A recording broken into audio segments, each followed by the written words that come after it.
દીધું છે, પણ તમને ખબર છે હું તો લેસન વગરનો નિશાળીઓ, લેસન કરવું જ નહીં અને બધું ઓન ધી સ્પોટ, કોઈ વસ્તુ ક્યાંય પહેલેથી પાકું નહીં કરવું.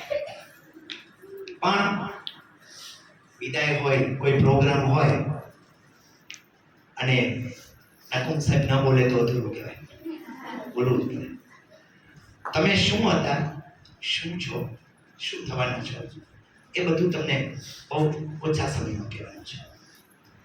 દરરોજ કહું છું, એમાં આજ કહું તો કઈ નવાઈ નથી. તમે જ્યારે આ વિદાય સમારંભમાં અહીં પહોંચ્યા છો ધોરણ 8માં, વિદાય લેવા સુધી, એના માટે પેલા મિલન જવાબદાર છે. કારણ કે જેનું મિલન હોય એની જ વિદાય હોય, અને મિલન અને વિદાય એ વર્ષોથી આ પૃથ્વીના સર્જનથી ચાલતું આવે છે, આજની વાત નથી. પણ હવે તમે જ્યારે આવ્યા હતા ત્યારની વાત કરી છે. આ ધોરણ 8 માટે ખાસ લાગુ પડે છે કે આંગળી પકડી માતા તણી, આંગળી પકડી માતા તણી આવી હતી અહીં, આંગળી પકડી માતા તણી આવી હતી અહીં, શૂન્ય તણી બની આવી હતી અહીં. પણ જુઓ, ક્યારેક રડતા ચહેરે પાપા પગલી પાડી હતી અહીં, હંસાબેનના હાથે સજવાઈ હતી અહીં. કારણ કે પેલા હંસાબેન હતા, હંસાબેનના હાથે સજવાઈ હતી અહીં. ક્યારેક સ્નેહથી, ક્યારેક ગુસ્સાથી અટકાવી હતી અહીં. નહીં તો તમે ઘરે ભૂલી જાઓ.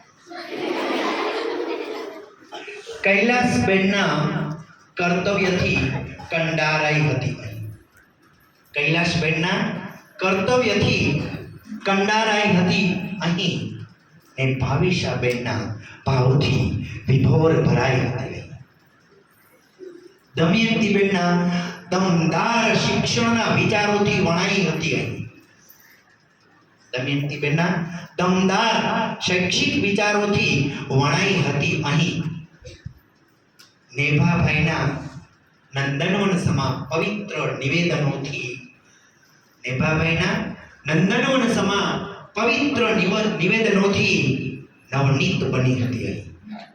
નવનીત એટલે માખણ, માખણ જેવું શિક્ષણ અપાયું હતું.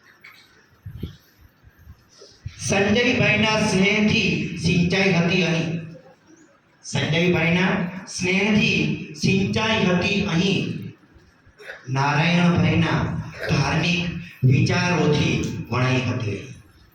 સ્વામિનારાયણ, જય સ્વામિનારાયણ. કેશુરભાઈના કશપથી કંડારાઈ છે, કેશુરભાઈના કશપથી કંડારાઈ છું. જયપાલ સાહેબ અને જગદીશભાઈના જતનથી હું જડાઈ છું. જગદીશભાઈ અને જયપાલભાઈના જતનથી જડાઈ છું. જયરાજ, આમ તો જનો પ્રાસ, જયરાજભાઈના જતનથી જડાઈ છું. લગભગ હા, દિવ્યાંગ સાહેબની દિવ્યાંગતાથી, અહીં દિવ્યાંગ સાહેબના ની દિવ્યાંગતાથી હું અહીં આ સંસ્કારોને સિંચાઈ છું. હવે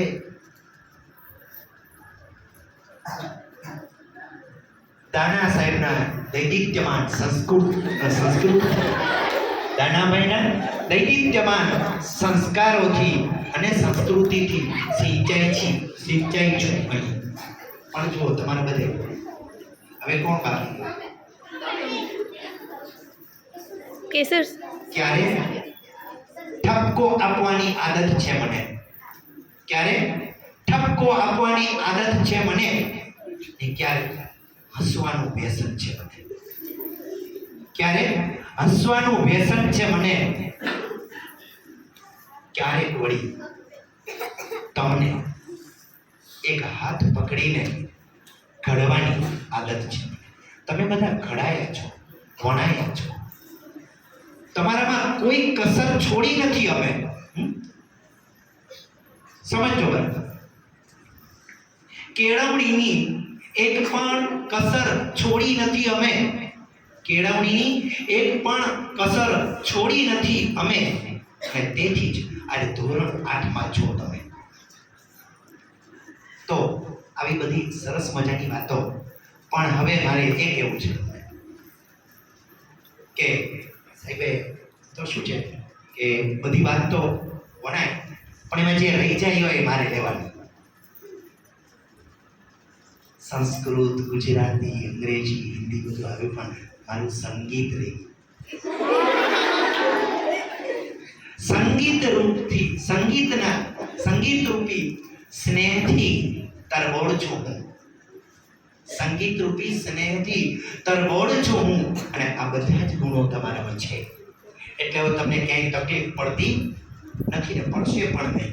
પણ હવે શું કરવાનું છે? અગાધ સમુદ્ર છે સિદ્ધિ તણો સામે. અગાધ સમુદ્ર છે સિદ્ધિ તણો સામે. પહાડ છે ઉન્નતિ સમો. પહાડ છે ઉન્નતિ સમો. મનમાં એક જોમ જુસ્સો છે અવની તણો. મનમાં એક જોમ જુસ્સો છે અવની તણો.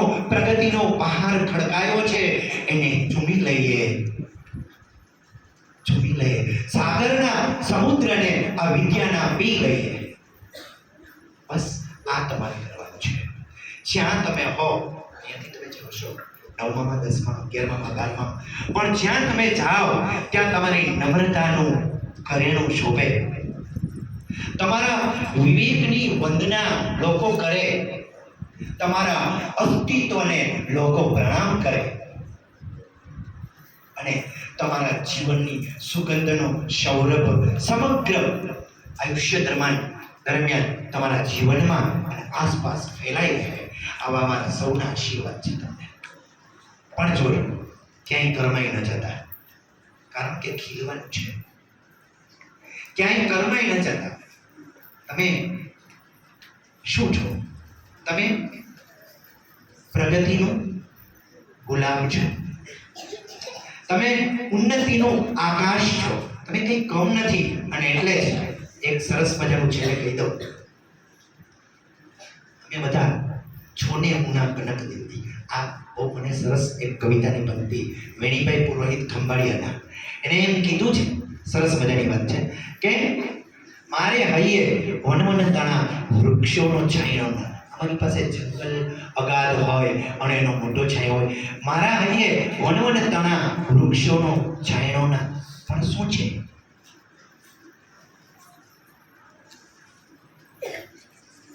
એક ઘાસના તણખલા.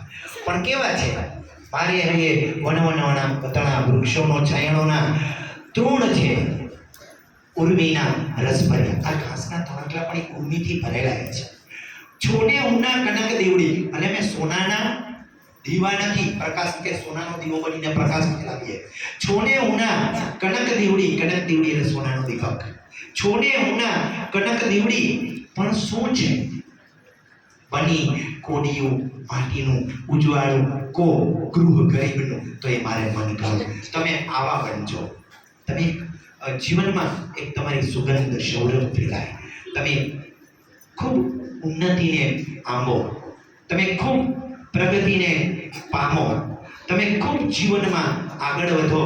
અને દર વખતે કહું છું એમ આ છેલ્લું વાક્ય પણ કહી દઉં કે તમે એવી જગ્યાએ જઈને ઊભા રહો કે ત્યાં આવવા માટે અમારે રજા લેવી પડે. કોઈને ચિઠ્ઠી મોકલવી પડે અને એ જગ્યાએ તમે પહોંચો.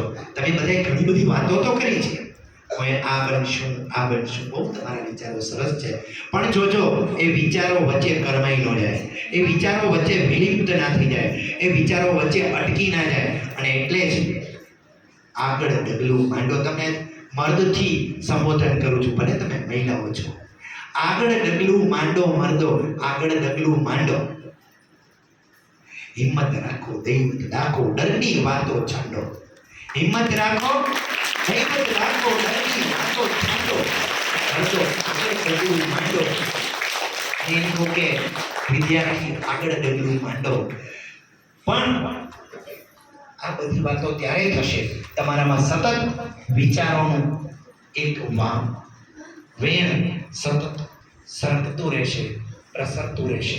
તમારા વિચારો હંમેશા શિક્ષણને વરે અને જ્યારે જીવનમાં કંઈ જરૂર પડે અમારી ક્યારે તમને એમ થાય કે મેં ઘણાને કીધું છે તમે પ્રગતિમાં અટકતા હો, શિક્ષણમાં અટકતા હો, તો કોઈ પણ કારણે અમારા બધા શિક્ષકોને મળજો, અમને મળજો. તમારું શિક્ષણ ક્યાંય સંકીર્ણ ના થાય એની જવાબદારી અમારી છે. બધા છેલ્લે તમે બધાએ સાંભળ્યું છે એવી નાનકડી લાઈન, વિદાય ટાણે ઓ પંખીડા ગીત મધુરા ગાજો રે, ગીત મધુરા ગાજો રે, વિદાય ટાણે ઓ પંખીડા હસતે મુખડે જાજો રે, હસતે મુખડે જાજો રે, વિદાય ટાણે ઓ પંખીડા ગીત મધુરા ગાજો રે.